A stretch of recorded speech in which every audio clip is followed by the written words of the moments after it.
Hey there, Blade fans. Welcome back. OG Blade Reviews with you once again. OG is me. I'm an old guy doing the knife thing for a long time, but YouTube a little less. Okay, there's the box. Oh, it's sticky too. From Dauntless Manufacturing, no less. This is what I got in the mail. Mailing box and the shipping box and the product box all the same. Let's see what's inside and what did I get from Dauntless, my first knife from Dauntless. Well, we got a burlap sack inside and it's sort of folded into that, and ooh, let's put that aside and let's just quickly see what they gave us in the box, the important stuff. Metal card, aluminum card with assembled by. So what you do is you pick your handle, you pick your blade covering, color, so on and so forth. You pick your steel, and they assemble them from their pre-manufactured parts, as near as I can tell. And 9/2/25, that's when the knife was birthed. We got some nice stickers. Yes, we got another one here. There is the Musashi. That's what you're going to see in a moment. That's kind of cool. And some thread locker in case we happen to take the handle off. Anyway, that's the important stuff in the box. Put that away for a moment. Let's get down to brass tacks, as my forebears used to say, back when they were putting brass tacks and things. Here is the Musashi, a tribute to Miyamoto Musashi, a famous Japanese warrior, Bushido samurai, possibly Ronin. I don't think he worked for any particular lord in feudal Japan, and he was known for never being defeated. I'll make sure you got all the links to the pertinent stuff out at Dauntless. And again, this is my first Dauntless knife. I asked for the gray sheath. They come with a Tracker Dan style DCC clip, genuine DCC. And it is ambidextrous. What looks like the end of a ribbon down here, you know, that forked thing on like a medallion ribbon, whatnot, allows for the point to go there or there. So it doesn't really matter. Now, one thing I will say about the sheath, it's excellent Kydex sheath. A little rattly. I don't know, could be a little snugger. Whether it can be made a little snugger with a heat gun or not, I don't know. But with a pretty fair shake, it did drop out. Put it over a mattress on a bed just to not drop it on the floor so soon. So that's the only fault I can find with the sheath. Whether or not that's going to make any difference to your buying it or not, I don't know. But again, these are easily modified. And we got one large grommet in the middle, which might lead me to believe you'd use a tie down or hang it.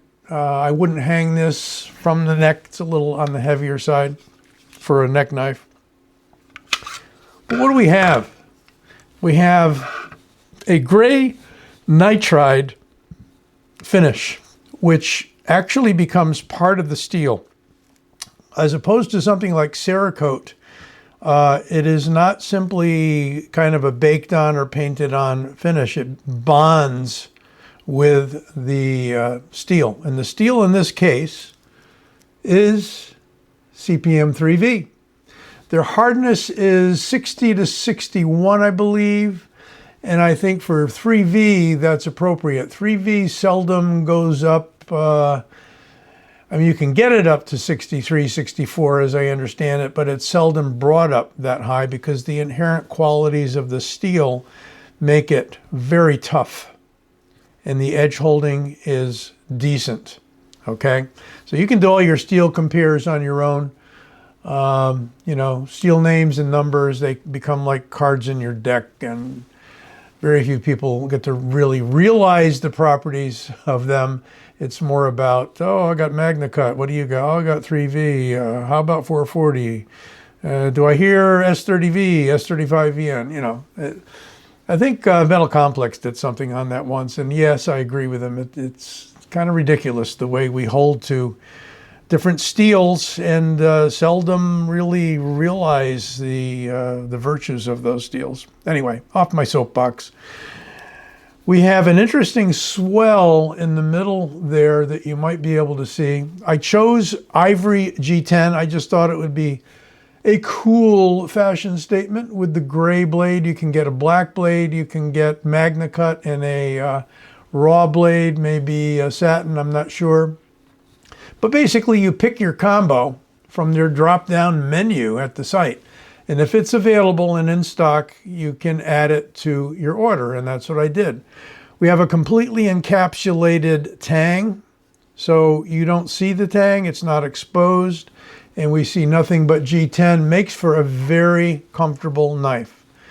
We have a 1-inch length of jimping. The jimping works, feels good. We've got a little bit of a dip here, a little bit of a swell to what you could call a guard. So you got a little bit of stoppage there, but other than that, it's pretty much traditionally a Japanese Tanto style knife where they kept the handle short and the blade longer. The difference here being we've got a compound grind of a one flat, it's not a hollow, near as I can tell. If it's a hollow, it's a very shallow one. I'm going to call it flat. I didn't do the test with laying something across it. It's not that tall a blade. And we got another flat here with this interesting series of grinds in here. I think it just makes it look interesting. Does it make it more, you know, armor piercing or anything like that? Possibly, because we've got a steeper grind here and a lower grind here. You know, go figure. Have to try it out. And you'd need to try it against the one without that grind, and they don't make it that way. The point is fine, but I would say robust enough that I would not worry about that point. I'm going to get the sheath aside for now. Another look at it before we put it away. It is fairly thick Kydex. It is well formed, exactly formed inside. The only thing I find is that I do have knives with sheaths that only go this far in, that are less rattly and hold it more securely. Now, if Dauntless responds and puts a comment in here, maybe they'll tell us why. Is it maybe one that didn't turn out right? I don't know. I don't think so. They may have needed to make some allowances because it is an ambidextrous sheath. Fits either way. But I'll point out one other thing before we get to the paper cut test. I'm not sure if you can really see it faintly. You can see some layers here. I think that's the machining process on the blade. I thought it was in the coating, or not really coating, in the nitride, but I don't think so. It may or may not bother you. You may not see it if it's black. It doesn't really bother me. I've got compliance edge knives, some of the earlier ones, and I'll show you those in a little bit for compare, that have actual, you know, streaks through there, part of the milling process where they do passes with the milling bit. Anyway, it doesn't bother me. And as I was trying to wipe that down to see if it was the surface, I found out the knife was very sharp. Didn't cut myself, but I found the point is very, very piercy. And we've got a straight line across the top, so that point is in line with the upper part of the handle. Sliceability. Yeah, if you're drawing the blade like you should for these paper cuts, It is amazingly sharp and has bite. I like a bitey blade. It's slightly bitey. Could be a little toothier for me. It's kind of the way I like my edges, but I think this would still definitely do the job. How about measurements? We got to do measurements. Maybe you don't think we do, but some people are interested in the length, which is exactly 9 inches by my ruler. And a blade right to the handle of 4 7/8. Almost a 5-incher. And if we go in metrics, we got a 23 centimeter length overall, and 12.3 centimeter blade length.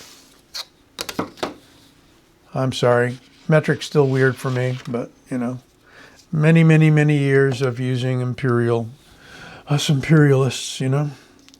4.7 millimeter blade, pretty thick. 15.6 millimeter handle thickness in the center.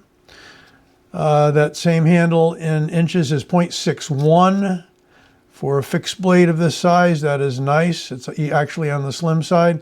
And a 0.18. If it's 0.187, that makes it 3/16. So almost a 3/16 stock. Maybe they would call it 3/16 stock.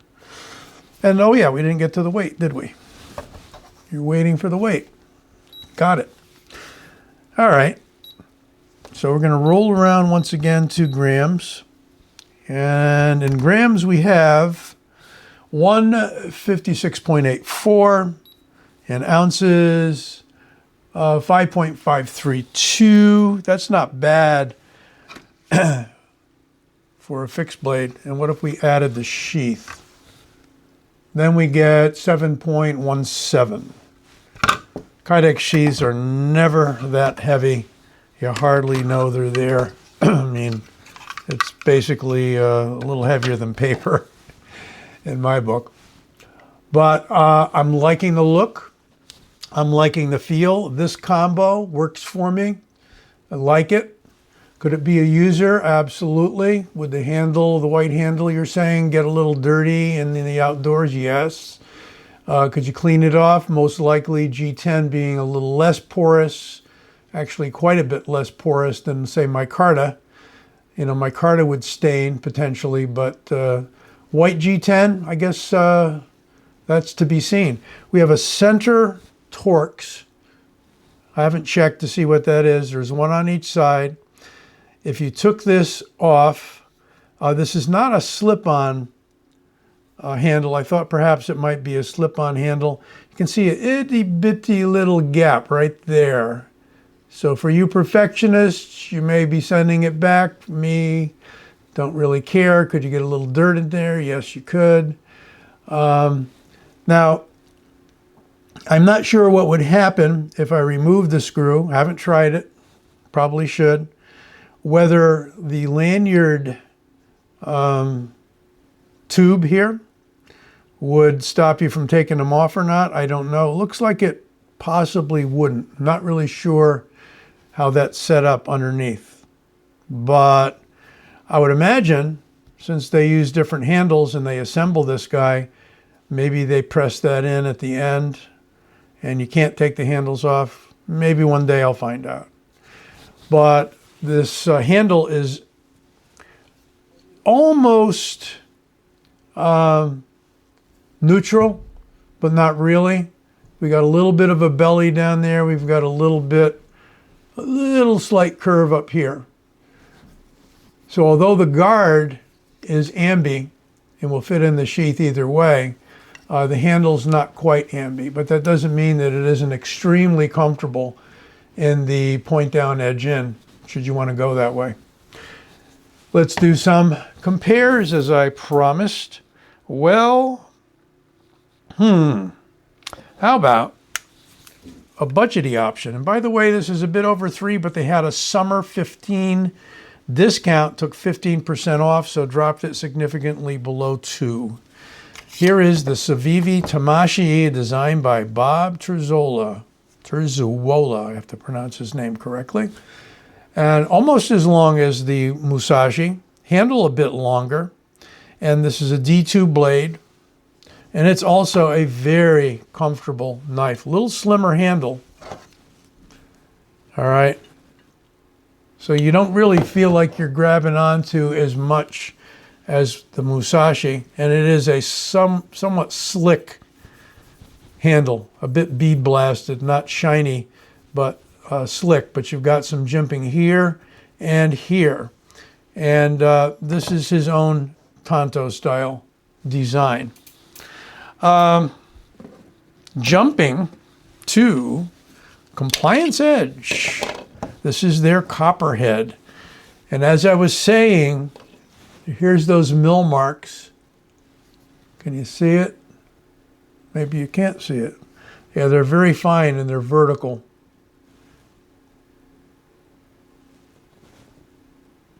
Yeah.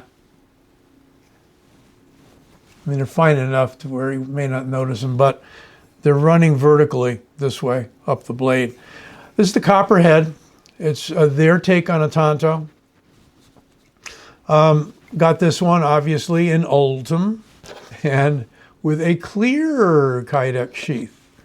Now, this is what I was talking about earlier. This is not ambi, obviously.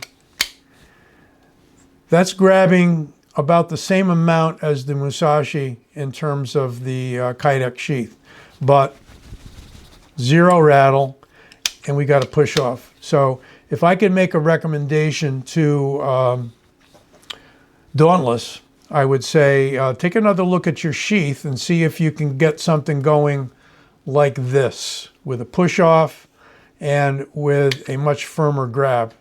Now we don't even have that rise in the handle on the copperhead, maybe ever so slightly. And then we've got this chamfer here. But, you know, the fit is perfect on their knives. I would have to say that Compliance Edge and TKL have some excellent Kydex sheaths as far as the fit goes. Speaking of TKL, this is the TKL Ops Hawk in Tanto version. Now this is about the same length blade. I thought it would be longer. Tamashii is shorter, copperhead is shorter. I want to thank TKL Knives and Tim Kell for sending this quite a while ago for my review. This particular blade is an ADCRV2, but he has his nickel boron finish on there with the battle-worn. He's doing a lot of changes with his knives. He's making them prettier, but I love the handle on this. You know, kind of a red and black burl. All right. And that's really more of your chisel ground Tanto. This is quite a bit more like the Osoraku Zukuri. And we're going to show you an Osoraku Zukuri Mini Kaiken by Williams blade and Sleipner steel. And so you can see the similarity, except we got a longer front grind to this and a shorter front grind to this, but very similar blade styles with regards to that secondary point in the grind. All right, not exactly in order of size, but we'll lay them all out there anyway and see if we can back out enough to where you can see one more. And what is that one more? Well, cold steel Kobun Tanto. Kobun's like a soldier in like, you know, the Japanese mafia underworld there. And as opposed to an Oyubun, who is like the leader. Sorry for the very vague description, but a lot of you know more about that than I do. There you have it. And this is your typical cold steel American Tanto grind, a bit more blunt than the Musashi, definitely. You got a piercier point here. Some would argue that because you've done your own testing and you've done your, piercy test. But there she is. It's a very well-known one. $50 for this guy. That is a hard deal to beat. So I will say at this point, we have the Musashi by Dauntless, my own purchase, by the way. This was not sent by them for any consideration.